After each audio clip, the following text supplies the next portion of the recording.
start. Good evening. I'm Fred Bologna, and I'm the president of the Carmel Residents Association. And we'd like to welcome you to our 17th biannual Carmel Candidates Forum. 17, that's a lot. A lot. We have so many new members to CRA. And I know that there's probably a few audience members that are not members. So I'd like to just remind you of what CRA's mission statement is.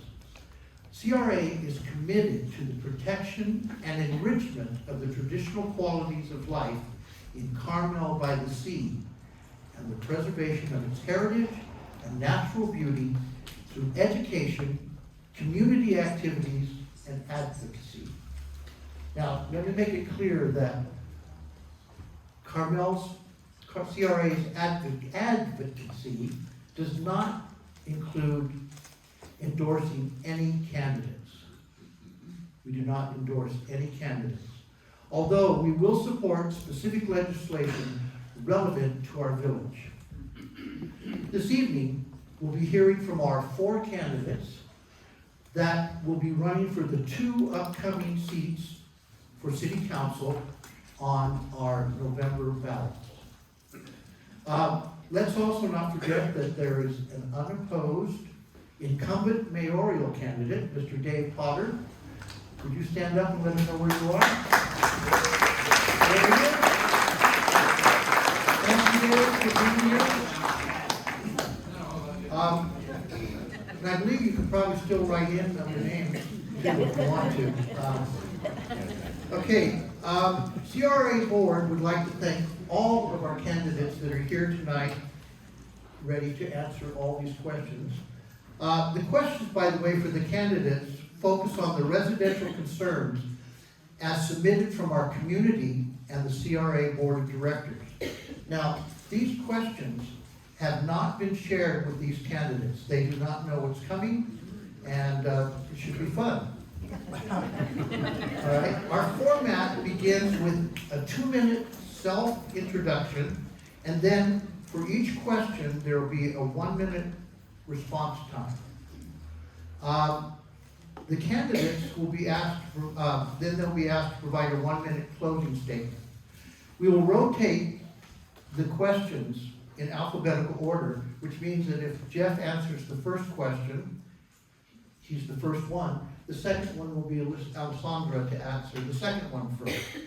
Not the same person has to answer the first question at the time. Okay, our moderator for tonight is Carmel resident and former member of the United States House of Representatives, Mr. Sam Farr. And Mr. Farr was in the House for 24 years, and he continues to stay active in organizations throughout the Central Coast. I will return at the end of the evening to bore you with a few closing comments. All right, Mr. Farr.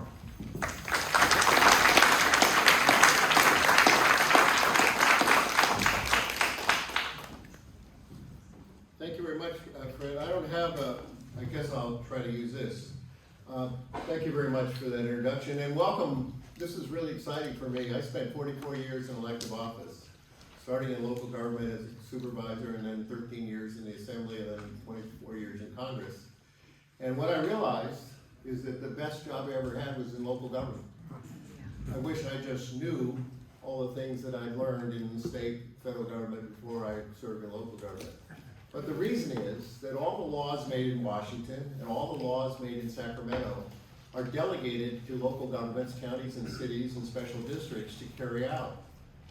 So the social policies, the infrastructure and public works, the quality of education. Education is totally a state and local system. We have no national education policy except to help in special programs like special ed. So local government is as we all said in Washington, because we're all from local government, that all politics is local. And it really is. When you wake up in the morning, it's not what's happening in some other city, it's what's happening in your neighborhood, your school, your commute. And these are the people that are running for the office to make that quality of life better and hopefully open it up for the city to be, you know, more, less elderly and more kids. Anyway, so I think Fred outlined the rules. I'll just go over them again. You're not supposed to exceed your time allocations, and your times will be here. And you certainly don't want to interrupt other candidates. Show respect for your fellow candidates. Refrain from using profanity.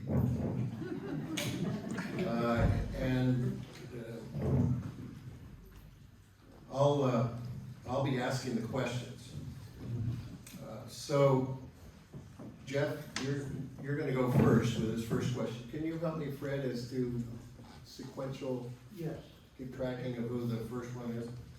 So the first question is, Are we going to introduce ourselves? Do the oh, excuse me, self-introduction. you remember the instructions better than I do? Please do. Introduce yourselves. Hey, it's good to see so many faces here that I recognize tonight. I'm Jeff Barron, and I'm an incumbent running for re-election. Before I start, I would like to, of course, thank the CRA and Sam for doing all the work for this event tonight. Since I'm the incumbent, I think it's fair to talk about the things of which I'm proud. In addition to being a part of 2 councils that shepherded the city through the pandemic, I'm particularly proud of 3 individual things that I did. My monthly mailing list, which a lot of you know, which started actually as a campaign tool 4 years ago, but has morphed into a report of what the city council is doing on the dais every month. The Carmel Neighbors effort that I led with Councilmember Ramers, Wanda Bomer, Scott Smythe, and Chris Campbell with a Neighbors Helping Neighbor effort during the pandemic. And finally, excuse me, the city's climate change efforts, which I led with Councilmember Tice and community members Lynette Zimmerman, John Hill, Michael LePage, hi Michael, and Scott Lonergan, a 3-year effort that produced 2 reports recently adopted by the City Council. One addressing future concerns that the city faces from the effects of climate change, and one addressing the city's required efforts to reduce greenhouse gas emissions from the city's residential and commercial districts. I'd like to continue with a few very personal things about me as a person that might interest you as you go to the polls. The first, as everybody knows, especially Dave and Bobby, I talk a lot on the dais. Sometimes it's to engage the mayor and my council members in a dialogue, and sometimes it's to explain the reasoning behind the votes I take. I try to be honest with my thoughts, as everyone knows, but sometimes this gets me into trouble. And finally, I believe that Carmel is a great place to live, from the beach to the preserve to the very varied residential neighborhoods to the downtown. I love all of it. Thank you. All right, thank you very much. Next, 2 minutes? Yes. Hi, I'm Alessandra Drama. Thank you to the Carmel Residents Association for holding this forum, especially Nancy Toomey for all the work you have done. Thank you, Congressman Farr, for moderating our panel, and thank you everyone for coming and being interested in our city election. Our beautiful village has been my home for 50 years, most of my life. I have lived in Carmel-by-the-Sea for 30 years full-time and 20 part-time. I spent weekends and summer vacations in Carmel since the age of 3. I moved here full-time when I went to high school at Stevenson. I earned a BA in government from the University of San Francisco. I started my television news broadcasting career here locally. Afterwards, I worked as a reporter and anchor in the Southwest and Midwest. I came back to Carmel in late 2001 and have been here ever since. My love of history in our village led me to research and write 4 books on Carmel's past and its historic architecture. Most recently, I was involved in the battle to stop Verizon from building a cell tower next to La Playa Hotel in a residential neighborhood. That experience in civic activism and defending Carmel and our aesthetics led me to run for office. I want to do more for the community that I love.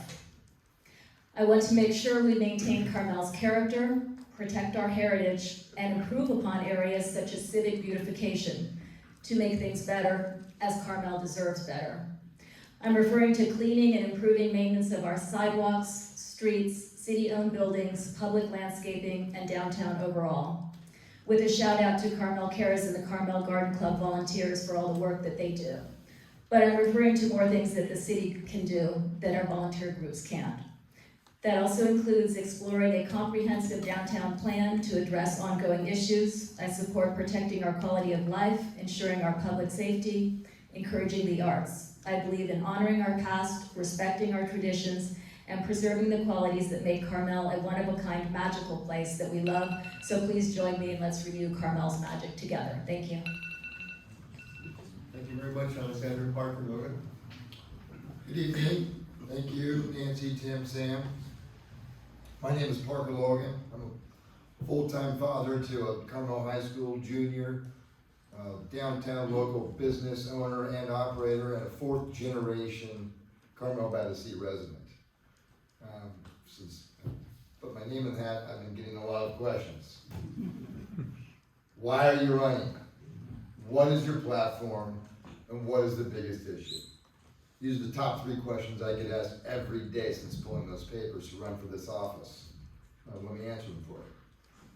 I'm running to be the next Carmel City Councilman because I believe that I can make a difference. I have the time to dedicate, the energy to perform, and the voice of leadership to navigate the obstacles that threaten our way of life here. The residents are my platform. Whether voters or not, it's the residents of Carmel-by-the-Sea who should be deciding what is most important in the village. All too often we hear Mr. Barron during critical council meetings tell us how he feels or what he thinks. I want to be elected to be the voice of how the residents feel, how they think, which leads us to the biggest issue facing our storybook community. It's a sheer lack of political confidence. Public surveys fall on deaf ears. Priority projects find themselves on the bottom of the list. There's a defunct project leaving a hole in the ground in the middle of town for the last 5 years. So I'm here tonight to tell you that I will dedicate myself to the residents of this city and pave the way to make Carmel, Carmel again. Thank you. And Ashley. Good evening, and thank you so much CRA and Mr. Farr for being here this evening, and all of the residents. My name's Ashley Stoddard, and I'm a gallery owner in Carmel-by-the-Sea. I've been deeply involved with art my entire life, and my family has deep roots in the artist and business community of Carmel since starting in the early 60s. As an artist and a business owner, I seek balance and flow in everything that I do. I aspire to use my skills to serve Carmel-by-the-Sea's best interest. In addition to being a wife and a mother of 3 kids, I'm currently past board chair for the Carmel Chamber of Commerce, as well as an active member of the Carmel Sunset Rotary, whose mission is to empower youth through the arts. I've been passionate about community service and proud to have been involved in so many community projects, such as AIM Youth Mental Health Ad Contest, Point of Art, Hearts of Carmel, Taste of Carmel, and connecting Carmel High School clubs and athletics to our business community to celebrate homecoming. A Bohemian at heart, I will strive to honor history of our community with a creative spirit and innovation that continues to make our home Carmel-by-the-Sea unique. Why am I running for office? I believe that each person and community has a responsibility to serve in the community at some capacity. I absolutely love living and working here, and I do not take it for granted. I was the board chair pre-pandemic, during the pandemic, and then post-pandemic. I mean, not on the board, but board chair post-pandemic. I was inspired to run for this office because of the way that the city, the chamber, and the residents all work together. I saw the best in humankind. Thank you. Thank you very much. Really talented people, a lot of passion. So let's get into the questioning. These are questions that have been prepared, and I'll read them, and you have, for 1 minute? 1 minute. That's like on the floor of Congress. So the first question, it goes to you, Jeff, and then followed by the other panel. No, goes to Alessandra. Alessandra will start this round. Okay, I'm sorry. Alessandra, what are your suggestions on how we get Carmel citizens more involved and motivated about the relevant civic projects and topics. I view this subject as something that I have experienced with the Verizon cell tower issue. I was just happy writing my books and doing research, and I was not involved politically. But when Verizon wanted to put the cell tower next to La Playa, all of the residents that lived in the surrounding area gathered together, and we formed a group.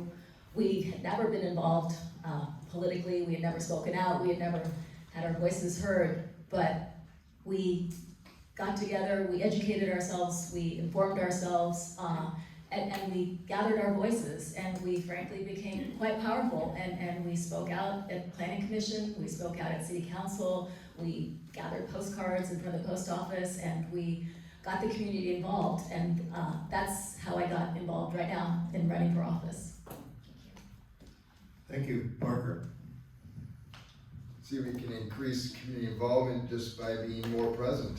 I can open my doors to my business and my home and any ways of communication, and the more we gather people together, the more we can share our ideas and talk about what's going to be important down the road. So, I agree with Alessandra in her quest to stop this cell tower movement, and she's been a champion at gathering the community for such an important project. And I'm sure that other hot topics, we should be able to rally up the residents by way of word of mouth and being available to the public at all times. Thank you. Thank you very much.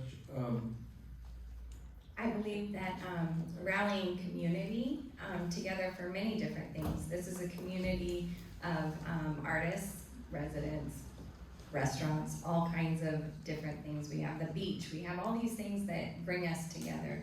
I can say that Dale Burns has done a fantastic job of being somebody that can really get people behind something and get action done. I can also say that the Hearts of Carmel, seeing that project the first year when the leadership class did it, it was so amazing to see people come out and participate and bring their family and their friends and have something that was very unique for Carmel to do. So I think there's many things that we can do, but we have to make life fun. Thank you, Jeff. Thank you. How do we get the citizens more informed in the goings-ons in the city? I think that this is a two-step process. The first step is to inform the citizens about what's going on in the city. You know, I talk to a lot of people at a lot of doors that aren't quite sure what the issues are. This is a significant problem with the government that we have now that I think I do a fairly good job of addressing.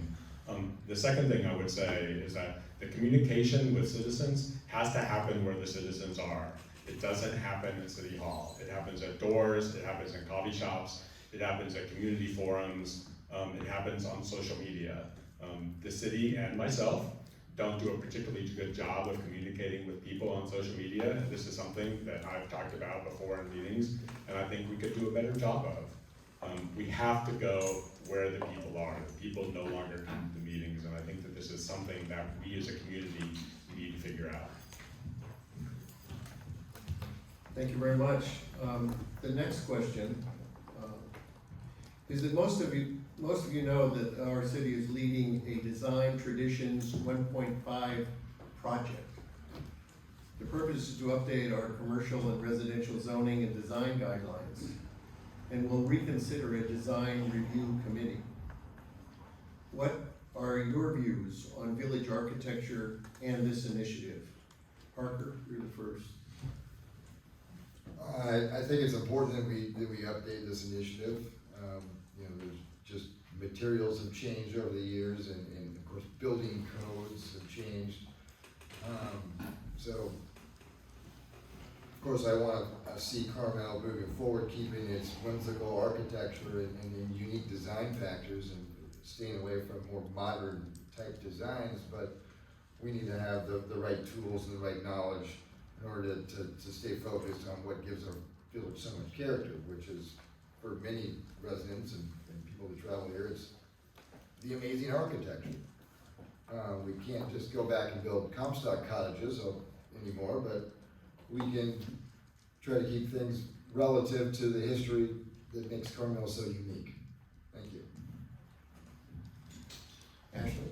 What is Carmel? What is the look of Carmel? That's what I would like to say, and I think that in the newsletter that the CRA put out, they stated a few things really perfect. Carmel is eclectic. We have homes in this town from all different decades, starting from the very beginning of time. Obviously, modern things need to happen as the world is changing, but what I think is beautiful is that we don't have a cookie cutter, home that's in this town. There's a lot of beautiful architecture, and a lot of that is based off of the creativity of the founders of this town. From the very first homes, like the Murphy homes that were built here, that was modern for that time. I'm not saying, hey, let's go throw up a bunch of modern homes, but what I am saying is that we need to embrace that we have the freedom to be able to have very different looking homes that fit into our village and make it interesting and unique. Jeff? Thank you. I would pose this question a different way, and I would say, what would we do if we required restaurants to only serve recipes that have been developed by 1950 or even 1990? There would be a rebellion. Architecture moves forward. The design elements that go into good architecture move forward. And I think that Carmel's eclectic history of architecture is really important. I think that the thing that brings people to Carmel when they walk around Carmel neighborhoods is not the individual houses, it's the way that the houses fit into their environment. When I walked down the street and I noticed that these houses were not built as part of subdivisions and that they are all somehow different from one another, that is the thing that is enchanting about Carmel. That is the thing that I think we should strive for. Some of the modern houses on Scenic, there are 3 great houses, including the one that Parker lives on and Kathy Bang's house right next door. These are glorious modern houses. They were all modern at the time they were built, and they're spectacular examples of architecture in Carmel. Alexandra?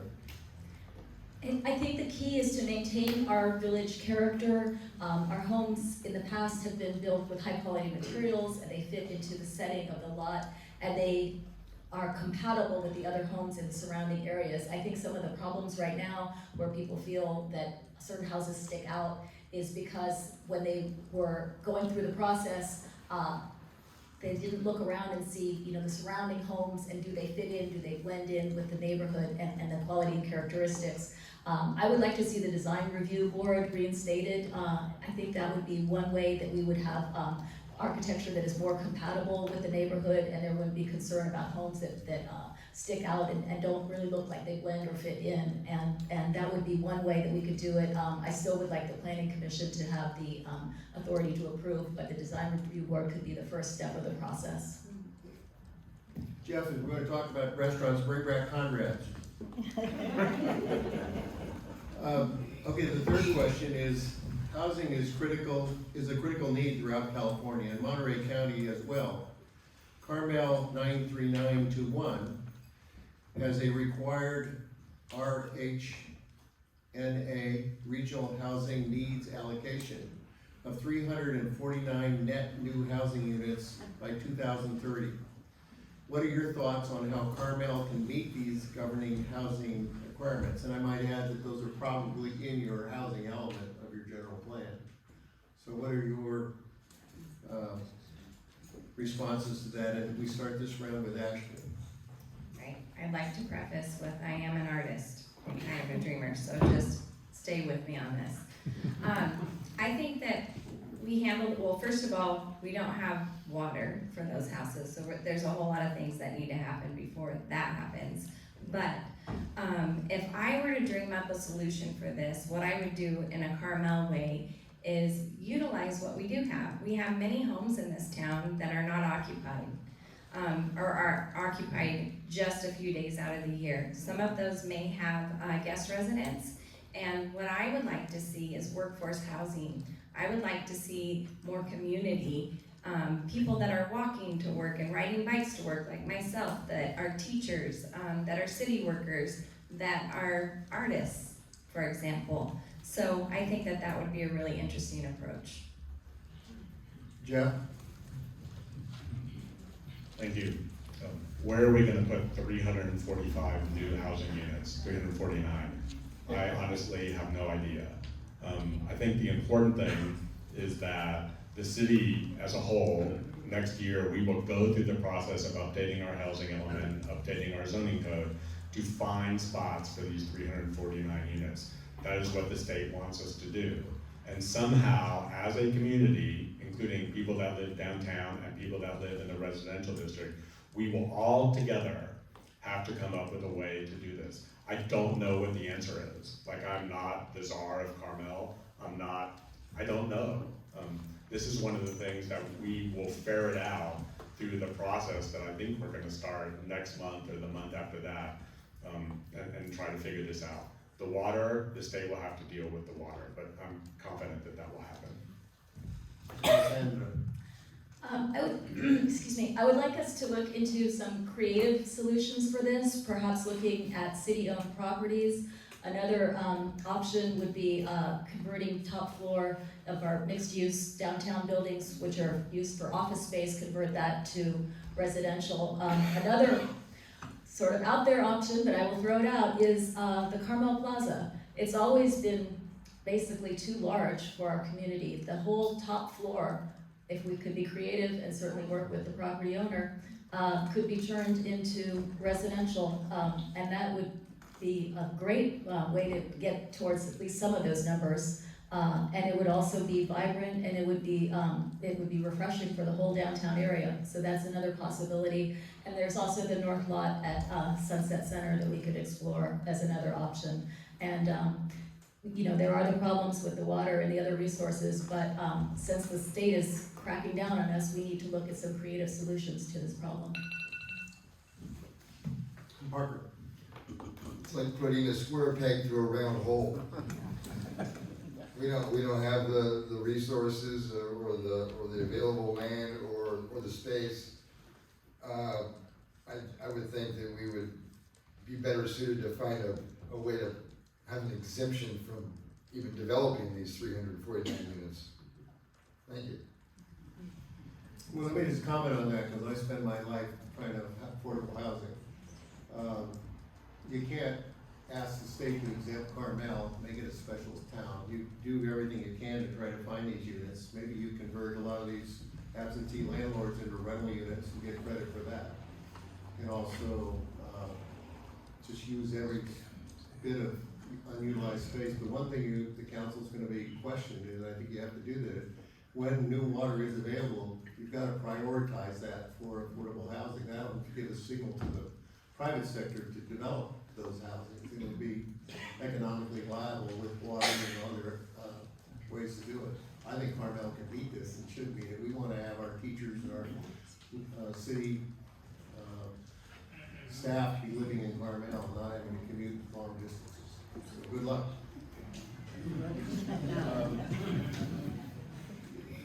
Sorry if I interrupted, but that's one of my passions. So, the fourth question is, and Jeff, you start with this. There are increasing requests to consider Carmel Downtown Master Plan, or at least to consider an all-new approach for the use of downtown public right-of-way. What are your thoughts? I think when Karen talks about the downtown master plan, an idea of which I'm half in support of, I think of all the things that are included in that, whether it's bicycle and pedestrian safety, whether it's additional outdoor dining, whether it's, you know, more one-way streets to achieve the traffic congestion, whether it's a parking management program to alleviate some of the traffic congestion. There are a lot of moving pieces in this. And my thoughts are that given the number of moving pieces, I don't think that the community is quite ready at this point to address a project of such magnitude. And by that, what I mean is, I don't think that I have done my homework and that the other council members have done their homework to get the community energized to undertake a project that is such an enormous undertaking and will be so disruptive to the downtown. I support a comprehensive downtown plan. It's part of my platform. I think there are many issues that we have downtown that we could finally address. A project such as this would probably take at least 2 years. It would be comprehensive. We would want a lot of public input and certainly input from the businesses downtown that would be most effective. But it would address things such as parking, it would address traffic flow, it would address the outdoor dining, it would address making certain streets one-way perhaps, signage is another thing. So there are a lot of issues downtown that could be worked on through such a comprehensive downtown plan, and I am in support of that. Thank you. Parker? Could you repeat the question? Yeah, the question is, there's increasing requests to consider a Carmel downtown master plan, or at least to consider an all-new approach to the use of the downtown public right-of-way. What are your thoughts? Okay. I think that there is a huge demand to use some of the public right-of-way for public use. We learned that because of the pandemic, and it started with the emergency use of parklets that morphed into a permanent program for more al fresco outdoor dining, and that was supposed to be a top priority item, and that was one of those that slipped through the cracks and fell down. But there's lots of things. I think there's one-way streets would be a great way to kind of divert some traffic. There's a project the mayor's thought of that should probably be really looked into, and having a mixed-use parking structure with some housing units and parking and retail units right across the street from here. There's a lot moving forward with that, and a lot of moving parts I think would be very positive for Carmel. Thank you. Thank you. And Ashley? So I agree that, that there could be a lot of positive things to gain by a master plan for the downtown area. I personally think that, having part of the town being just a walking area, a walking village, just even a couple of blocks would be incredible. That way it would kind of move the pedestrians around a little bit, but you know, parking is an issue as well, so there's a lot to think about with that. But when I think about Carmel-by-the-Sea, it reminds me of a European town where it's safe to walk around, where you're not scared for your life to cross Ocean Avenue sometimes, you know. I mean, it does get a little congested because there are more people. There's more people in the whole entire world, and they come to Carmel. So I would love to see, something like that happen. Thank you very much. Our fifth question is along these lines about parking. And actually, you're the first to respond on this. I think it's awesome. I think Alessandra. You're right. You're right. I've got it wrong here. Sorry. Please. Thank you. No, I'm just kidding. So the question is, as Carmel Parking Management Project is being explored once again, what must be considered, and what are your views on paid parking in Carmel? One of the issues that's of concern downtown is the employees and whether they're parking in spaces that could be used for visitors or residents. So I would like to work with the Chamber of Commerce and the downtown businesses to find a solution for this and see what we can do. Maybe we can have them parking at a parking lot, or perhaps some of the businesses can give passes to their employees so that they can take MST into work. But it is certainly something that we need to address, the parking management. As I mentioned previously, I would like to have that be part of a comprehensive downtown plan that we can find solutions and certainly find a way of addressing that. And perhaps we might look at the North Lot in Sunset and maybe return paid parking there. So there are many possibilities that we can look into. Thank you.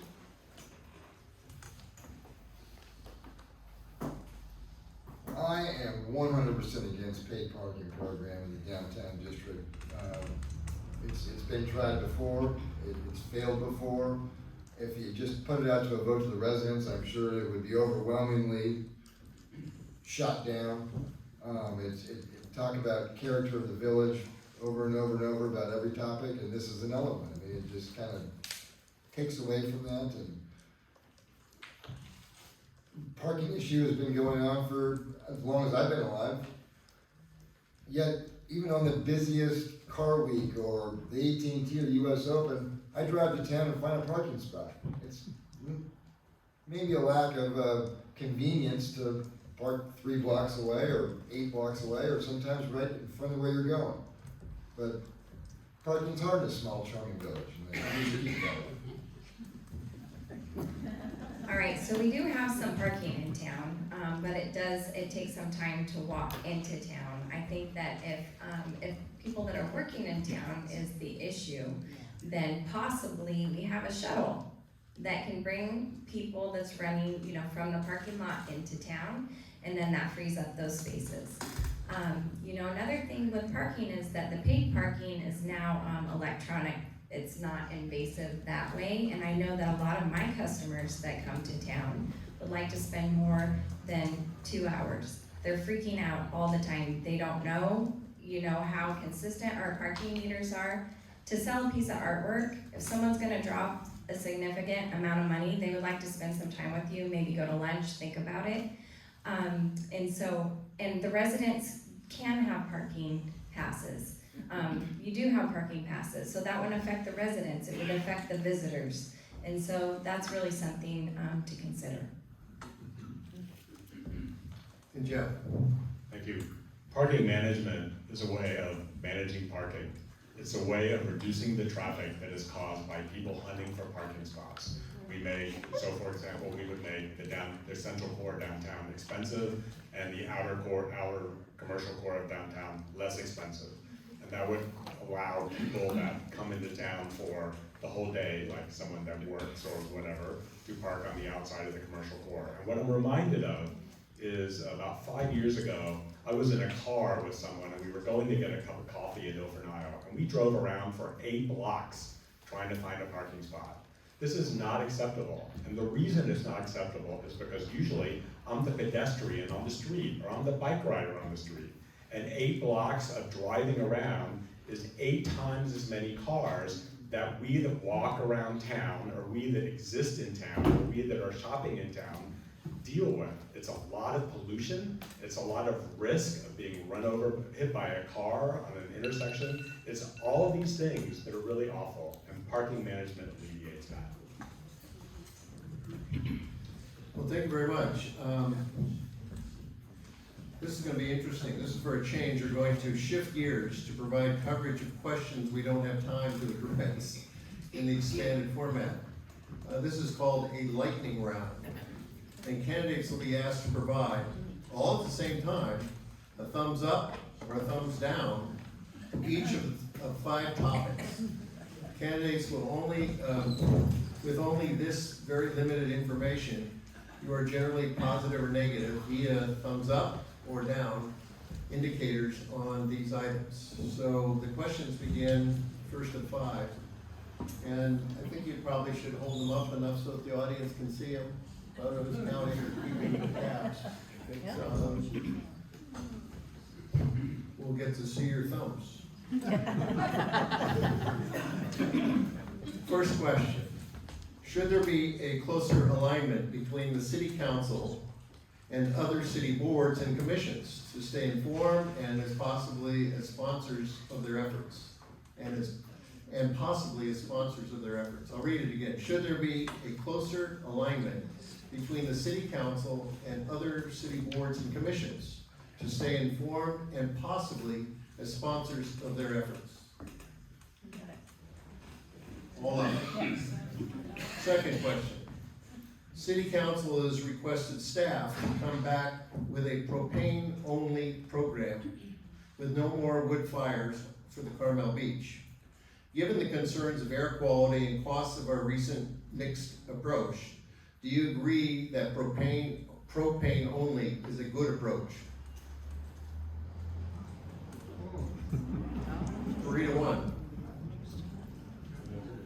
Third question.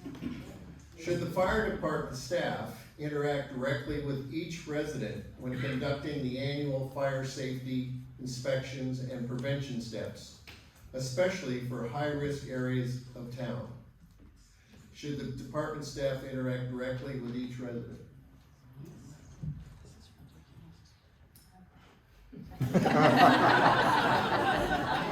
One up, two down. Fourth question. Should our city explore an empty home tax? Like other local cities have done? Or are voting on, including Santa Cruz, Capitola, and Oakland? Should the city explore an empty house tax like other cities? Wow. One of my favorites. Anyway, that's interesting. Last question of this lightning round. Should there be increased investments and efforts in the village beautification and cleanliness by the city?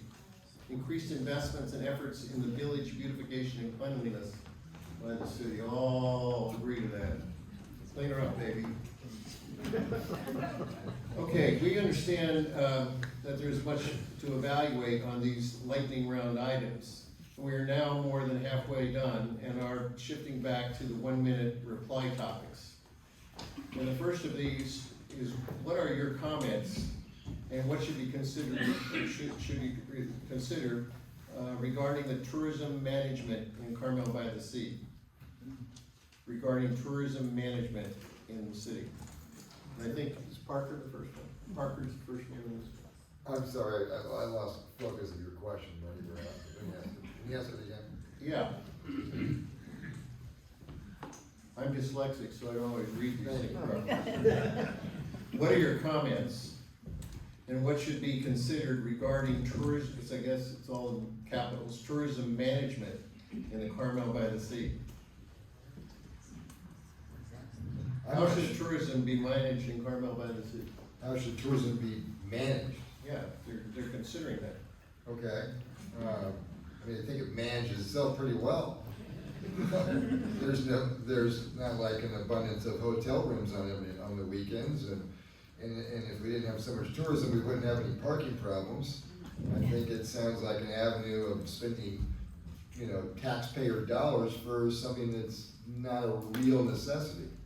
I think Carmel does quite well on its own with its beauty and its long-reaching arms of residents past and present that talk about it. People come here for all the amazing events that we have throughout the year. So spending money to increase tourism, we're kind of at a max already. I don't think we need to waste those dollars. Thanks. Ashley? So, the question was how to manage tourism management, is that correct? What should be considered regarding tourism management? Okay, so, I think that we do a pretty good job managing tourism. I think Visit Carmel works with the city great with target marketing. I believe that, they do a target market, they have a plan for target marketing, and then the chamber does a fantastic job of taking care of those tourists when they come here to town.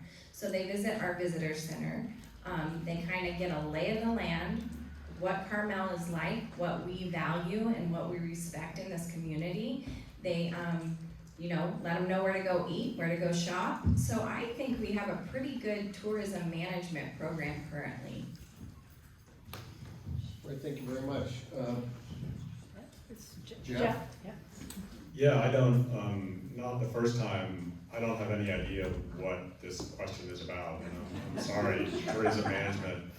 What I see is that something happened over Car Week, which wasn't really acceptable, I think, to a lot of people in the community. But to be honest, I'm not sure that that's tourism management. I think that the question is not the right question. I don't, having people do donuts in downtown and having people speed down Carpenter Street and having people speed on Santa Lucia and having people do all these things that are sort of anathema to everybody who lives here, that's all terrible, and we should try to fix that, but I'm not convinced that that's tourism management. I think it's more social media management. So I'm sorry I don't have a better answer for this. Yeah, Alejandro. Carmel has always had tourists, and Carmel residents have always complained about the tourists. That is as old as time here in town. I see it as two different categories. There's the group of tourists that will come no matter what, and most of them are day trippers, and they come to just, walk through town and then spend some time at the beach. What Visit Carmel is doing is they are trying to get a higher end tourist who will spend more money here, who will stay in the hotels, go to the restaurants and shop, and that's the money that brings in the TOT, the hotel tax and sales tax, and that basically runs our budget. At least 50% of the budget comes from that money. So it's a split. It's between the select group of tourists that we're trying to get versus the ones that are gonna come no matter what, and certainly more of them are coming now through social media. Well, thank you. We have four more questions. With street addresses being considered again in our village, what must be considered and what are your views on street addresses? What must be considered and what are your views on street addresses? Probably housing addresses. Okay, this is a touchy subject, we all know it. But here is what I'm thinking. I would like to advocate for addresses, but not for mail service. I would also like to advocate for a better relationship between the city and the post office. There are many people that live in town that are two parents that are working. The current hours right now are not conducive to that, to just get your mail. Also, there are many things that you cannot do without an address in the modern world right now. So I'm not advocating for mail delivery, but I think it would be really wise to have addresses for all the other things in the world, like getting a mortgage, your driver's license, stuff like that. Jeff? Thank you. The recent issue of The Voice had 2 pages of details that detailed how to get along without an actual address. And my response, and the response of pretty much everybody that lives in town, I believe, that I've spoken to, is 2 pages of details is a lot of details to figure out how to get a driver's license, or how to get a bank loan, or how, frankly, to get emergency services to your door. The CRA newsletter pointed out that the ambulance can get to your door without an address. Well, I spoke to 2 people, 2 different households, who were awoken in the middle of the night, sometime over the course of the past 2 years, by an ambulance that was not to their house. So here's an ambulance on Carpenter Street that belongs somewhere else on Carpenter Street. So we have residents hunting around on the street for trying to figure out where the ambulance goes. So people want addresses. I think addresses are a vital element to public safety and to financial transactions and all that stuff, and I think that they're coming. I've been told that if somebody in Google can understand our addresses the way they are with the cardinal points, the southeast, northwest, that sort of thing, and they can enter it in their system, that would solve this entire problem. And then we can still keep our Carmel addresses, we could put them up on our homes so everyone does have an address. But I have been told that that is the way to solve this, and we don't need to get to actual street numbers. I do not advocate for home mail delivery because it would result most likely in the closure of our downtown post office, and then people would have to go to the mouth of the valley for postal services, and that would create an inconvenience and a hardship for some. So I would like to pursue this thing with the tech company and see if they can enter in our addresses, and then they would be recognized as such, and we could use them for everything, whether it's applications for a credit card or calling a delivery service, that sort of thing. I have to comment on this because Dave's Potter's in the audience and the city manager's here. There was a time back where you or law enforcement thought they couldn't go into the post office because it was a federal building. And we got the post office inspectors down from Oakland, said you could certainly go in there and remove people that were sleeping in there at night. What you need to do as a city is to really push for times. If you look around to other post offices, they're open longer and on weekends. And this post office ought to be the same way. We still have Parker left on this round. Oh, excuse me, did I interrupt? Breaking the rules. We make them, we break them. Let's say we did have addresses? Who's to say that the emergency service is gonna be able to read those house numbers on a dark street in Carmel-by-the-Sea? One of the hardest jobs in New York City is being a taxi driver. And they know how to get everywhere. And they study extensively to do it. Carmel's pretty small, it's 1 square mile. I think we could have our emergency services or the special mail delivery, figure out where these homes are, where all homes are, in a way that to uphold the tradition of going to the post office, hanging around the water cooler. Isn't that where we go get our votes anyway? Thank you. 3 more questions. This one starts with Jeff. The city is working to rewrite our telecom wireless ordinance. In parallel legal action continues between Carmel and Verizon. What is important to you as this topic comes before the council in the months to come? Jeff? So what's important to me is that all the interests are represented at the table. And what I see being not represented are a couple of things. First, when I took my oath of office 4 years ago, I pledged to adhere to federal law. And federal law requires the city to meet certain specifications, certain allowances, when telephone companies come in to say they want to deliver service to us. The city council got an email a couple of days ago from a group called Stop Cell Towers in Carmel Neighborhoods. Like, that's literally the name. Like, stop cell phone towers in Carmel neighborhoods. So what does that mean? Does that mean that if a telephone company comes in to install a cell phone tower, that we're just gonna say no and be in violation of the city law? Yeah. The other thing, federal law, the other thing I would say is there are people in town that require cell phones for public safety. People that have gotten rid of their phones. The interests of people that need their cell phones is an interest that right now is not being represented at that table. Thank you. Alessandra?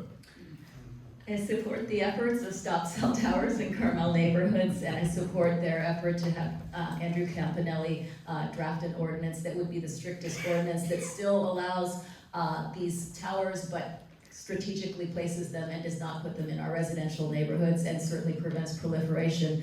I think one of the most important things in the wireless ordinance is that we must have public input on all of these decisions about where these towers go. They absolutely have to go to the planning commission, and people have to have the ability to have their say and speak out. The worst thing that could happen is if these decisions are just made by the planning department and planning department staff.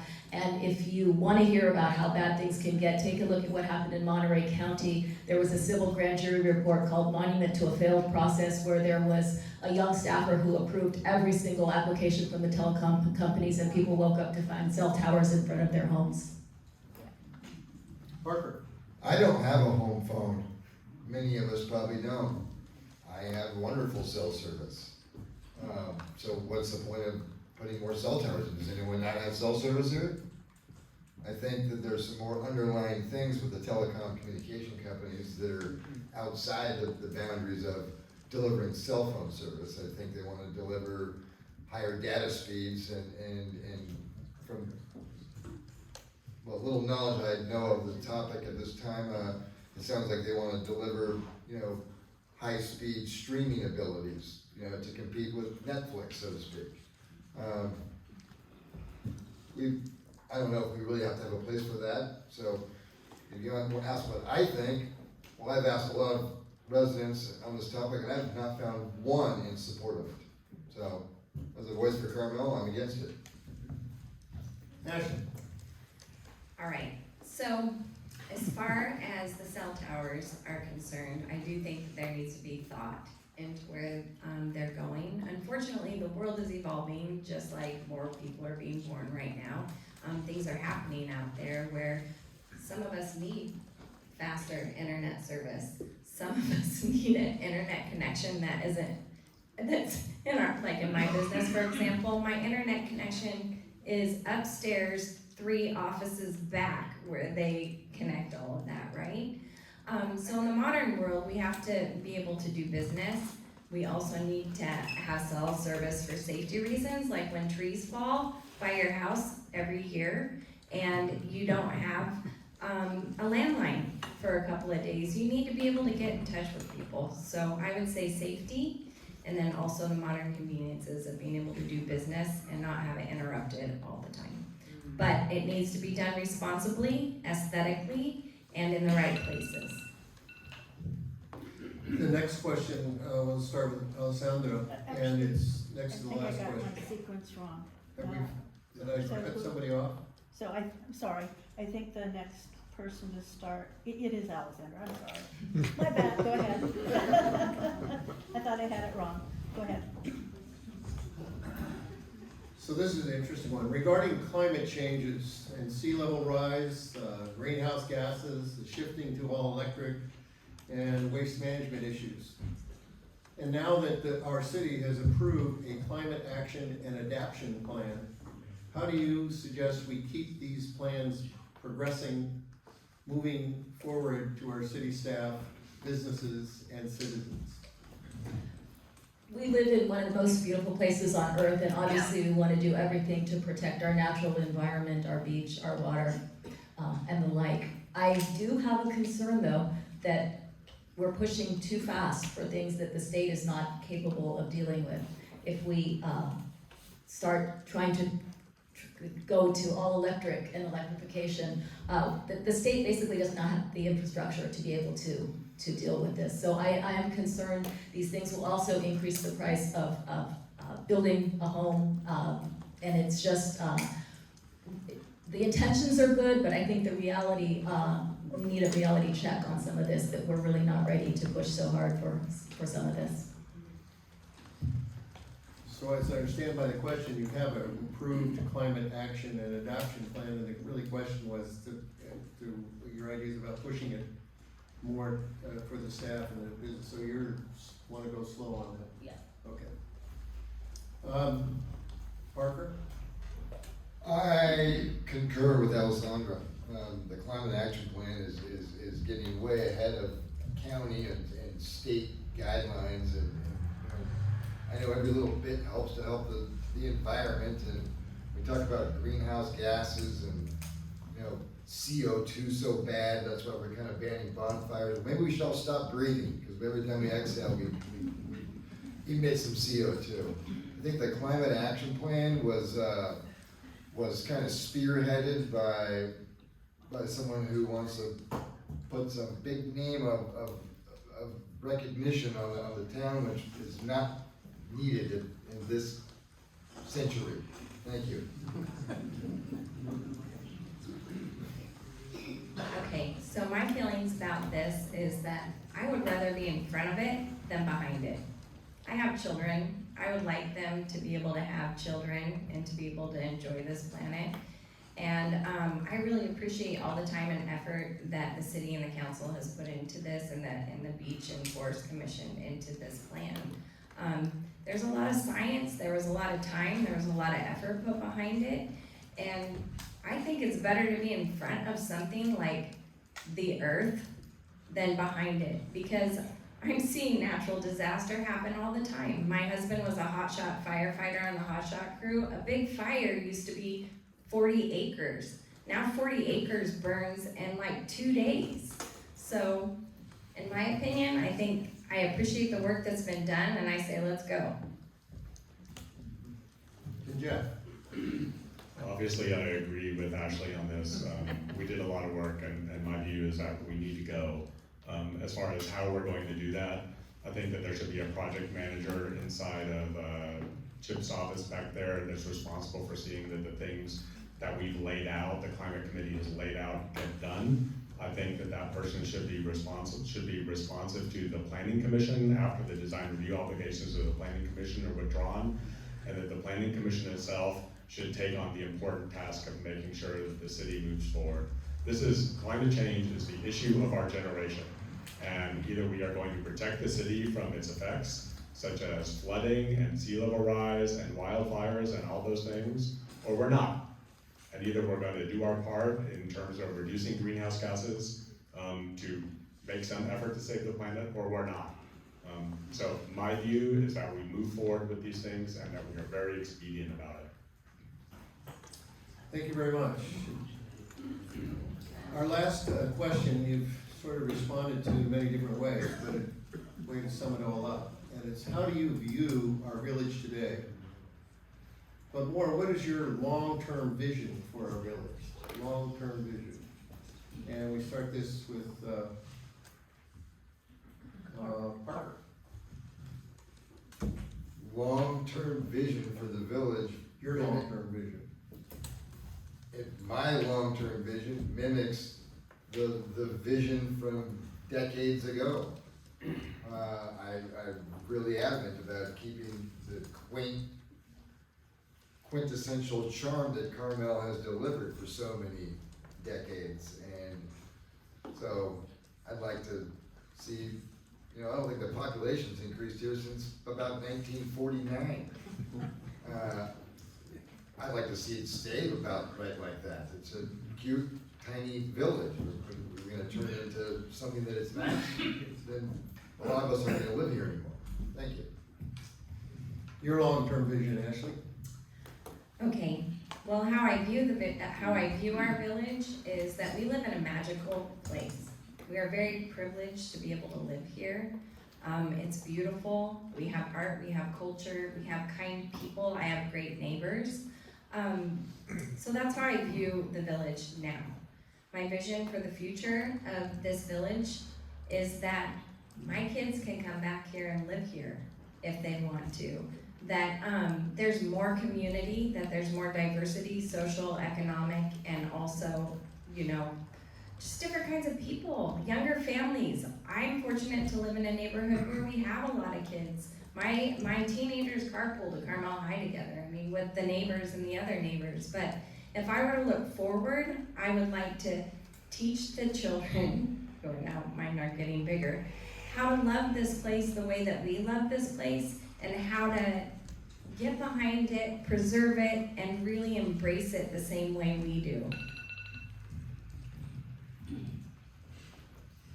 So there's this term in sociological literature called the third place. The first place is the place that you live, and the second place is the place that you work, and the third place is the place that you socialize. And this evolved from Great Britain, where the pub was generally considered to be the third place. And what I see happening here is this third place that defines what we do when we're not at home or at work is slipping away, and that we don't have a pub in town. No offense to Parker. Or that we don't have restaurants in town at which we socialize. These things, these third place things are disappearing from our community. And one of the reasons that these things are disappearing from our community is that the community can't support them because there aren't enough people living here. There aren't enough people to support restaurants that might be more popular with people that don't want to spend $200 on dinner.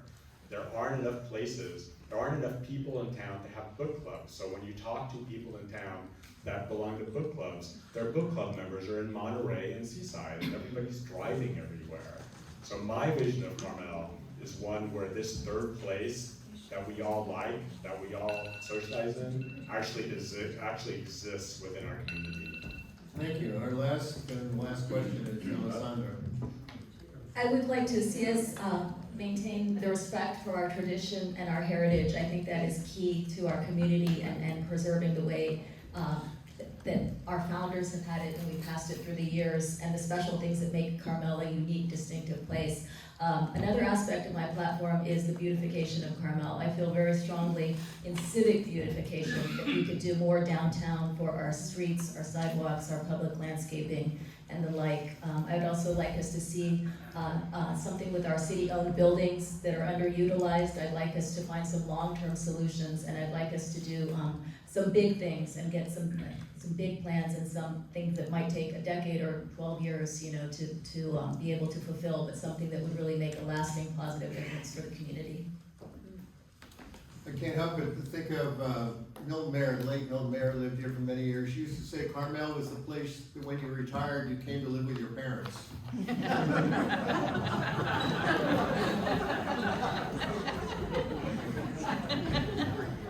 Where was So now we're going to move to closing comment, and these are again not more than 1 minute. You've had your beginning and middle and end. I think probably it's, is there anything you haven't said that you would like to say in this last minute? And we start this with Ashley. All right, so here's my closing comment.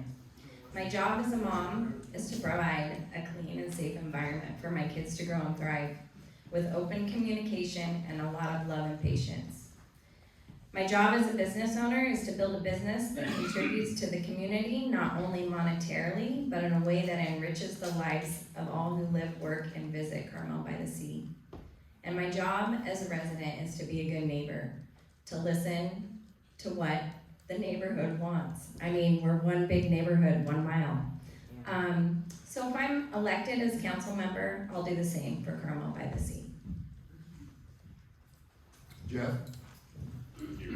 Thank you first, everyone, for coming tonight. If you look at the list of supporters on the back of my campaign card, what you'll notice is that they're not the usual suspects that you read about in the paper.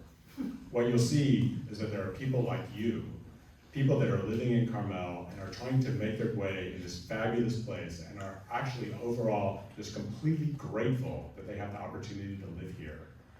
People that own and people that rent, people that have lived here for 5 years or 50 years, and I bet if you read that list, you'll see names that you know. That's why I, as a council member, try so hard to reach out to you with opportunities for coffee and my email list and what I hope is good constituent response to emails. And of course, my campaign, which is focused on gatherings and knocking on doors. People matter, you matter. And I hope that you'll trust that I have you as top of mind as I ask for your vote on November 8th. I would like to thank the audience for attending, the candidates for participating, and the CRA for hosting. Carmel-by-the-Sea has been my home most of my life. I love our village and I'm passionate to be able to serve it. My research and books on Carmel's history have furthered my knowledge, appreciation, and understanding of our city. The foundation of my candidacy is improvement and preservation of Carmel-by-the-Sea and its distinctive qualities that make it a special, one-of-a-kind place. My highest priorities are to protect our quality of life, beautify our town, and enhance our public safety. I will bring a fresh perspective to our city government and a common sense approach. My experience as a reporter has taught me to listen, hear both sides, and be fair. Working in a newsroom is a team effort. It's not about doing your own thing. Being part of the city council has those similarities. Please join me and let's renew Carmel's magic together. I would be honored to have your vote. Thank you. And finally, Parker. Thank you all for being here. Whether elected or not, I'd like you invite everyone to come to my business. We can start a book club if you want. But we can talk about all the topics that didn't get covered tonight. You can come any day of the week because we're open 365 days a year. And if I'm not there, the direct line pages me and I live right around the corner. I'll meet anybody in this audience or any of your friends or family that didn't feel like their questions were answered tonight. So thank you very much. Forward to being your next city council member. Well, thank you, candidates. Let's give them a big round.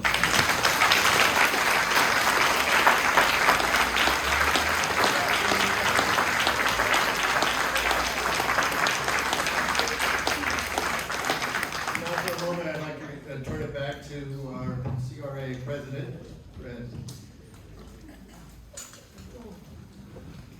CRA so appreciates all of you out of the audience. Your presence here proves that you care about the future of Carmel. We also really appreciate the questions that citizens and board members sent to us so that we could grill them with these difficult questions. Thank you so much. A big thank you to Mr. Sam Farr, who stepped out of retirement once more and is involved in politics one more time. Sam, I think you had a couple of comments you wanted to make about politics. Don't ever give a politician a microphone. I was afraid of that. Well, I just want to conclude, I think that this election we're coming into, and the whole nation, It's the most important election, and I've been on the ballot 40 times. And every one of those elections was the most important election. But we are losing our democracy. And as a former Peace Corps volunteer, I can tell you that the world is watching to see if the United States really believes in this system of government. And they're gonna do that, not so much by who we elect, they're gonna see it, how do you turn out to vote? And I would hope that as you are citizens of this community, we have 200, and according to the city manager, 255 registered voters in this city. 2,200. 2,555. Wouldn't it be wonderful if every one of those persons voted and Carmel could get an A grade? We go around celebrating when we have a 60% turnout. Oh, that's really great, what a great turnout. Well, all of you remember when you were back in school, if you got 60% on a test, what grade would you get? And why are we so satisfied in this nation with F turnouts? We ought to be having an A turnout for an A community and an A country and an A state. This is the greatest place in the world to live. And why local government is so important to demonstrate that turnout. I mean, you get mail ballots sent to your home. They're there for 1 month. Everything on there, you can call and ask people if you don't understand them. You don't have to vote for everything. And I would just ask each one of you to go out in the next month or so and just ask everybody you know, are you registered to vote? Are you going to vote? And when those ballots come in, ask them if they fill them out. It's absolutely essential. We have counted up 399 elected people in Monterey County, and only 6 of those are in partisan offices. We have 2 now with the reapportionment, 2 congressional seats, 2 state senate seats, and 2 assembly seats. And they run on a partisan basis. All the rest of those 393 candidates are nonpartisan. School boards, water boards, city councils, boards of supervisors. That is where the future of this region rests, with the quality of candidates we get. And we won't get quality candidates, and we won't get quality turnout, but for you, the registered voter. You make the future. Please, please get everybody you know to vote. Thank you.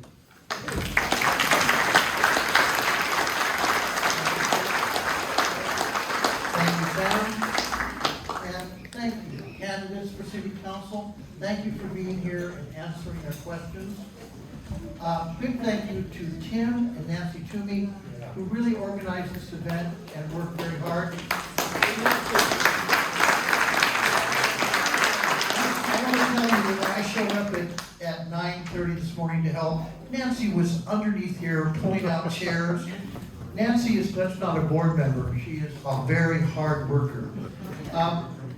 By the way, for those of you who either joined us late or can't get enough of politics, this has been recorded and will be streaming probably sometime on our website, maybe by Friday, whenever Nancy gets it there or Jim gets it there. Also, please remember that the last day to register to vote is October 24th, and that Carmel will once again have a drop box for ballots in the north lot of Sunset Center.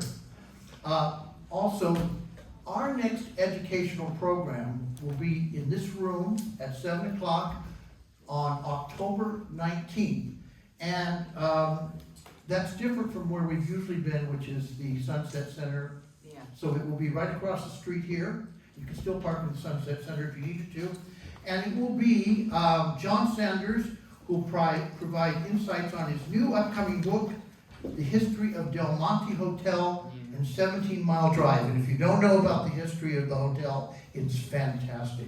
So I hope to see you all here the 19th. There's water still here, and you can continue talking to the candidates out in the patio. And thank you all for being here. Go home.